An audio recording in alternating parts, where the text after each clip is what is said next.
تعالیٰ عنہ فرماتی ہے کہ اعتکاف کرنے والوں کے لیے اعتکاف کے معاملے میں سنت یہ ہے کہ وہ نہ مریض کی عیادت کرے، نہ جنازے میں جائے، نہ عورت کو ہاتھ لگائے، نہ اس سے مباشرت کرے، نہ کسی حاجت کے لیے مسجد سے نکلے، بجز اس حالت کے کہ جس کے لیے مسجد سے نکلنے کے سوا کوئی چارہ نہ ہو، اور اعتکاف روزے کے بغیر نہیں ہوتا۔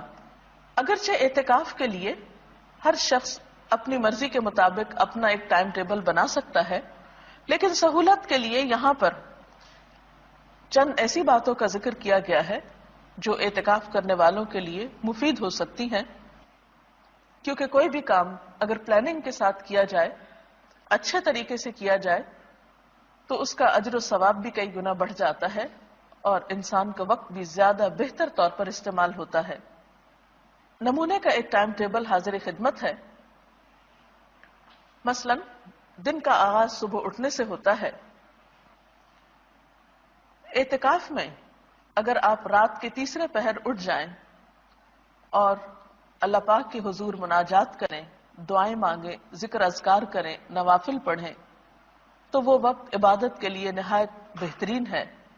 حضرت ابو ہریرہ رضی اللہ تعالی عنہ سے روایت ہے کہ رسول اللہ صلی اللہ علیہ وسلم نے فرمایا، ہمارا رب جب آخر تہائی حصہ رات کا باقی رہ جاتا ہے تو آسمان دنیا پر اترتا ہے اور فرماتا ہے، کون مجھ سے دعا کرتا ہے کہ میں اس کی دعا قبول کروں؟ کون مجھ سے کچھ مانگتا ہے کہ میں اس کو دوں؟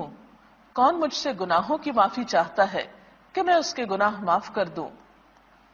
اور ویسے بھی صبح کے اوقات میں سحری کے وقت استغفار اللہ کے مقرب بندوں کا شیوا ہے۔ اللہ سبحانہ وتعالی فرماتے ہیں اپنے نیک بندوں کے بارے میں کہ وَبِالْأَسْحَارِ هُمْ يَسْتَغْفِرُونَ، سحری کی گھڑیوں میں وہ استغفار کرتے ہیں، اس لیے اس وقت ذکر میں بہترین وظیفہ استغفار کا ہو سکتا ہے۔ ذکر و اذکار کے بعد سحری کے وقت آپ سحری بھی کھا سکتے ہیں۔ اعتکاف میں کھانے پینے کی کوئی ممانعت نہیں۔ حضرت انس رضی اللہ تعالی عنہ سے روایت ہے کہ رسول اللہ صلی اللہ علیہ وسلم نے فرمایا، سحری کھاؤ کیونکہ سحری کھانے میں برکت ہے۔ اس کے بعد نماز فجر کا وقت آتا ہے۔ اگر خواتین گھر میں اعتکاف کر رہی ہوں تو ان کے لیے خاص طور پر فجر کی نماز میں لمبی نماز پڑھنا زیادہ مفید ہے۔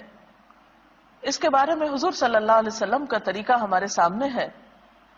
بخاری کی روایت ہے کہ آپ صلی اللہ علیہ وسلم صبح کی نماز سے اس وقت فارغ ہو جاتے جب ہم میں سے کوئی اپنے پاس بیٹھنے والے کو پہچان لیتا۔ آپ اس میں یعنی فجر کی نماز میں 60 آیتوں سے لے کر 100 آیتوں تک پڑھتے تھے۔ تو اس سے پتہ چلتا ہے کہ ایک تو فجر کی نماز ذرا جلدی شروع کر لینی چاہیے، یعنی وقت ہوتے ہی اندھیرے میں۔ دوسرے یہ کہ وہ تمام نمازوں سے زیادہ لمبی نماز ہونی چاہیے جس میں 60 سے 100 آیات تک پڑھی جائیں اگر زبانی یاد ہو، اور اس کے لیے ظاہر ہے کہ پھر زبانی قرآن پاک یاد کرنے کی بھی کوشش کرنی چاہیے، تبھی اس سنت پر عمل ہو سکتا ہے۔ نماز فجر کے بعد صبح شام کے مسنون اذکار پڑھے جا سکتے ہیں۔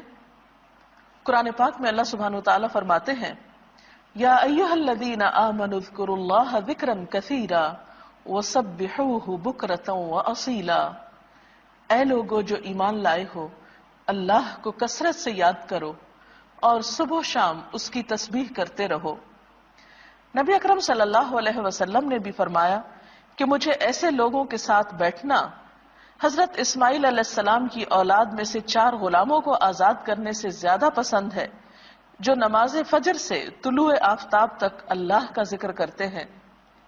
تو اس سے پتہ چلتا ہے کہ یہ وقت ذکر کے لیے بہت بہترین ہے، اور ایسے لوگوں کے ساتھ بیٹھنے کو جو اس وقت ذکر کر رہے ہوں اللہ کے رسول صلی اللہ علیہ وسلم نے پسند فرمایا ہے، اور جس کی محفل میں اللہ کے رسول صلی اللہ علیہ وسلم بیٹھنا پسند کرے پھر اس کی شان کیا ہو سکتی ہے، اس سے بڑھ کر اس کے لیے اعزاز کیا ہو سکتا ہے۔ ان اذکار کے علاوہ اس وقت آپ قرآن پاک کی تلاوت کر سکتے ہیں۔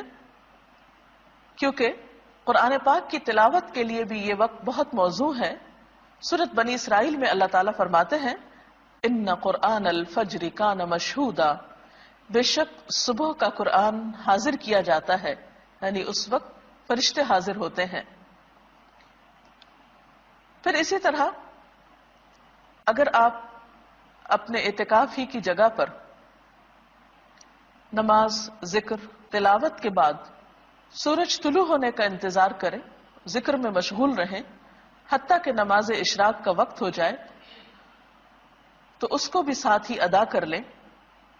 حضرت انس رضی اللہ تعالی عنہ سے روایت ہے کہ رسول اللہ صلی اللہ علیہ وسلم نے فرمایا، جس آدمی نے فجر کی نماز جماعت سے پڑھی، پھر سورج طلوع ہونے تک بیٹھ کر اللہ کا ذکر کرتا رہا اور 2 رکعت نماز ادا کی، یعنی اشراق کی نماز، اسے ایک حج اور ایک عمرے کا ثواب ملے گا۔ راوی نے کہا کہ رسول اللہ صلی اللہ علیہ وسلم نے فرمایا، پورے ایک حج اور ایک عمرہ کا ثواب، یعنی بہت ہی اجر و ثواب ہے اس وقت کی عبادت کا۔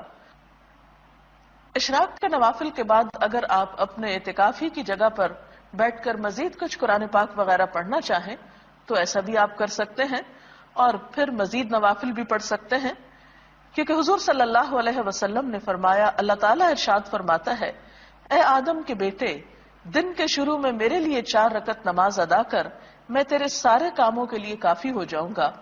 اس نماز کو چاشت کی نماز کہا جاتا ہے۔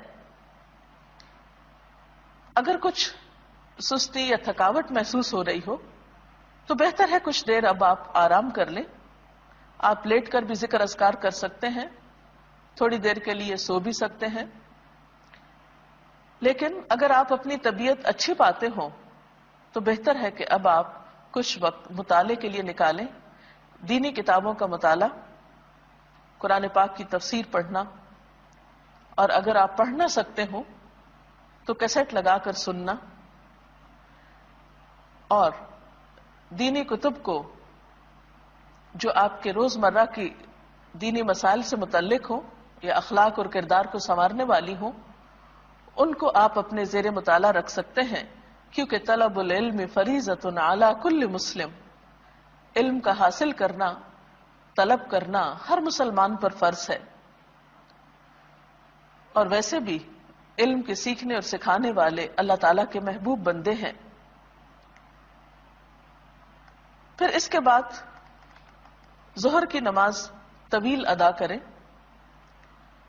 نوافل بھی پڑھ سکتے ہیں مزید، پھر تھوڑا سا قیلولہ آپ کر سکتے ہیں، کیونکہ اس سے آپ کو تہجد کے وقت اٹھنے میں، رات کو جاگنے میں سہولت ہو سکتی ہے۔ نماز ظہر کے بعد، قیلولہ کے بعد آپ کچھ وقت قرآن پاک کی کچھ سورتوں کو حفظ کرنے کے لیے، اور اگر آپ حافظ قرآن ہیں اللہ کے فضل سے تو اپنے دہرائی کے لیے اس وقت کو استعمال کر سکتے ہیں، کیونکہ قرآن پاک اگر دہرایا نہ جائے تو انسان کو بھول جاتا ہے۔ عصر کی نماز بھی اسی طرح خوب اچھی طرح ادا کریں، طہارت وغیرہ کا اچھا اہتمام کریں، اور عصر کی نماز کو تاخیر سے نہیں پڑھیں، کیونکہ آپ صلی اللہ علیہ وسلم نے دھوپ کے پیلا پڑنے پر عصر کی نماز پڑھنے والے کو منافق قرار دیا ہے۔ اور قرآن پاک میں بھی اس نماز کی حفاظت کی بہت تاکید آئی ہے، حافظوا علی الصلوات والصلاة الوسطی وقوموا للہ قانتین، اپنی نمازوں کی حفاظت کرو، خصوصاً درمیانی نماز کی، اور اللہ کے آگے اس طرح کھڑے ہو جاؤ جیسے فرما بردار غلام کھڑے ہوتے ہیں۔ عصر سے لے کر مغرب تک کا وقت، اس میں آپ تسبیحات کر سکتے ہیں، اور اس وقت بھی ذکر کرنا نہایت پسندیدہ ہے۔ آپ نے فرمایا، مجھے ایسے لوگوں کے ساتھ بیٹھنا 4 غلام آزاد کرنے سے زیادہ پسند ہے جو نماز عصر سے غروب آفتاب تک اللہ کا ذکر کرے۔ اس وقت بھی آپ صبح شام کی دعائیں پڑھ سکتے ہیں۔ اس کے علاوہ کچھ اور تسبیحات، مثلا سبحان اللہ و بحمدہ، سبحان اللہ العظیم، استغفر اللہ ربی من کل ذنب و اتوب الیہ، اللہم صلی وسلم علی نبینا محمد، لا حول ولا قوة الا باللہ العلی العظیم، لا الہ الا انت سبحانک انی کنت من الظالمین، یا حی یا قیوم برحمتک استغیث، یہ ذکر کے کچھ مخصوص کلمات ہیں. اپنی سہولت کے مطابق آپ جس کی چاہیں جتنی مرتبہ چاہیں تسبیح کر سکتے ہیں. اس کے بعد افطار کا وقت قریب ہوگا، پھر دعائیں خوب مانگیں کیونکہ افطاری کے وقت دعائیں قبول ہوتی ہیں. افطار میں کوشش کریں کہ آپ ہلکا کھانا پینا رکھیں، کیونکہ افطاری کے وقت اگر آپ بہت زیادہ کھا پی لیں تو آئندہ کی عبادت مشکل ہو جاتی ہے، کیونکہ اعتکاف میں انسان کہیں چل پھر بھی نہیں سکتا. اس لیے غذا کے بارے میں خاص احتیاط کی ضرورت ہے. ایسی غذاؤں سے بچیں کہ جن کی وجہ سے آپ کے معدے پر بوجھ ہو، آپ کی طبیعت میں سستی ہو اور آپ یکسوئی اور شوق کے ساتھ اللہ کی عبادت نہ کر پائیں. نماز مغرب میں خوب دل لگا کر خشوع و خضوع کے ساتھ نماز ادا کریں. اس کے بعد اگر آپ چاہیں تو کھانا کھا سکتے ہیں. کھانے کے بعد نماز عشاء سے پہلے اگر آپ وقت مقرر کر لیں کہ کچھ دعائیں جو آپ صلی اللہ علیہ وسلم مختلف مواقع کی مناسبت سے پڑھتے تھے ان کو یاد کر لیں تو یہ بھی ایک اچھی کوشش ہوگی. مثلا گھر سے نکلتے وقت کی دعا، گھر میں داخل ہوتے وقت کی دعا، سواری پہ بیٹھتے وقت کی دعا، اسی طرح آئینہ دیکھنے کی دعا وغیرہ وغیرہ. صبح شام کے بہت سے ایسے اذکار موجود ہیں کہ جنہیں آپ اپنی عادت بنانے کے لیے زبانی یاد کر سکتے ہیں اور جس سے آپ کی زندگی برکتوں سے مالا مال ہو سکتی ہے. پھر اسی طرح کوشش کریں کہ تراویح کی نماز بہت اچھی طرح اور طویل ادا ہو، کیونکہ آپ صلی اللہ علیہ وسلم کی اس نماز کے بارے میں حضرت عائشہ فرماتی ہیں کہ مت پوچھو ان کے حسن کے بارے میں اور ان کے طول کے بارے میں کہ کتنی لمبی رکعتیں ہوتی تھیں آپ کی رات کی نماز کی اور کتنے خوبصورت طریقے سے آپ ان کو ادا کرتے تھے. صرف تعداد پوری کرنے، گنتی پوری کرنے کی کوشش نہ کریں بلکہ آپ صلی اللہ علیہ وسلم کی سنت پر عمل کرتے ہوئے طویل قیام، طویل رکوع اور طویل سجدوں کی بھی کوشش کریں. معلوم نہیں زندگی میں آئندہ یہ موقع ملے یا نہ ملے، تو ان فرصت کے لمحات سے خوب خوب فائدہ اٹھائیں. اس کے بعد آپ رات کو آرام کر سکتے ہیں. آرام کے لیے بھی آپ مسنون طریقہ اختیار کریں. دائیں کروٹ پہ لیٹیں، دایاں ہاتھ دائیں گال کے نیچے رکھتے ہوئے مسنون دعا پڑھیں، آیت الکرسی پڑھیں اور اس طرح آپ صبح سے لے کر رات تک، آپ جاگنے سے لے کر سونے تک مسلسل عبادت کی حالت میں رہیں گے. اگر آپ ایک ٹائم ٹیبل کی اس کی یا اس کے علاوہ اپنی ضرورت کے مطابق ایک پابندی کریں گے تو انشاءاللہ اپنے اوقات سے بہتر فائدہ اٹھا سکیں گے. اللہ تعالی ہم سب کو نیکی کی توفیق بھی دے اور ان اوقات اور لمحات کو بہترین